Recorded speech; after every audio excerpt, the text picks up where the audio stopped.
কুষ্টিয়ার সড়ক দুর্ঘটনার সর্বশেষ খবর জানাতে সরাসরি যুক্ত হচ্ছেন সহকর্মী নাহিদ হাসান তিতাস। তিতাস, দুর্ঘটনার সর্বশেষ আর কি তথ্য আছে এবং প্রত্যক্ষদর্শীরা এবং প্রশাসন কি বলছে?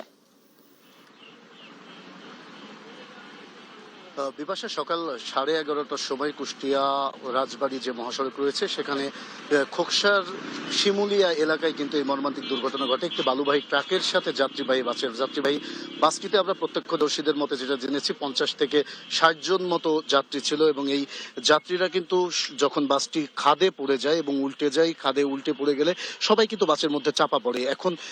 এখন পর্যন্ত 4 জন নিহত হয়েছে আমরা খবর পেয়েছি এবং এর সাথে 20 থেকে 25 জন কিন্তু আহত অবস্থায় রয়েছে। আহতদের কুষ্টিয়ার জেনারেল হাসপাতালে এবং খোকসার যে উপজেলা হাসপাতাল রয়েছে সেখানে কিন্তু তাদের চিকিৎসা দেওয়া হচ্ছে। অতএব এখানে আমরা চিকিৎসকদের সাথে কথা বলেছি, তারা কিন্তু যেটি বলছে এখানে আরো 4 থেকে 5 জনের অবস্থা কিন্তু আশঙ্কাজনক রয়েছে বলে আমরা তারা নিশ্চিত করেছে আমাদের। এখানে আমরা আপনাকে একটু দেখাতে চাই যে বাসটি গভীর একটি খাদের মধ্যে এখন পর্যন্ত পড়ে রয়েছে, অর্থাৎ বাসটির থেকে ফায়ার সার্ভিস এবং স্থানীয়দের সহযোগিতায় কিন্তু যাত্রীদের উদ্ধার করে হলেও বাসটি এখনো ওঠানো সম্ভব হয়নি। অর্থাৎ এখানে প্রশাসনের পক্ষ থেকে ক্রেন আনা হয়েছে এবং তারা ক্রেনের মাধ্যমে কিন্তু তোলার চেষ্টা করছে, কিন্তু একটি ক্রেনের মাধ্যমে তোলা সম্ভব হয়নি, তাই আরেকটি ক্রেন আসার অপেক্ষায় প্রশাসন অপেক্ষা করছেন। এই যে মর্মান্তিক দুর্ঘটনায় যে ঘটেছে, এই 4 জন যে নিহত হয়েছে, 4 জনের 2 জনের পরিচয় আমরা এখন পর্যন্ত নিশ্চিত করতে পেরেছি। একজন হচ্ছে নাবিল নামে একজন পুরুষ মারা গেছে এবং রাফিয়া খাতুন নামে একজন মহিলা মারা গেছে এবং বাকি যে 2 জন রয়েছে তার পরিচয় কিন্তু এখন পর্যন্ত প্রশাসন আমাদের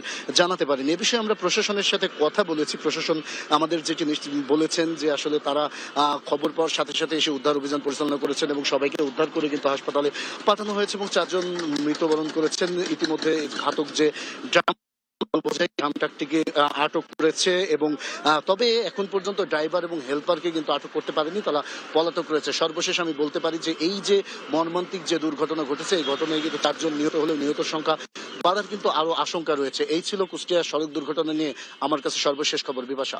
তিতাস, আপনাকে ধন্যবাদ। দর্শক, কুষ্টিয়ার খোকসার সড়ক দুর্ঘটনার সর্বশেষ তথ্য জানাচ্ছিলেন আমাদের সহকর্মী তিতাস।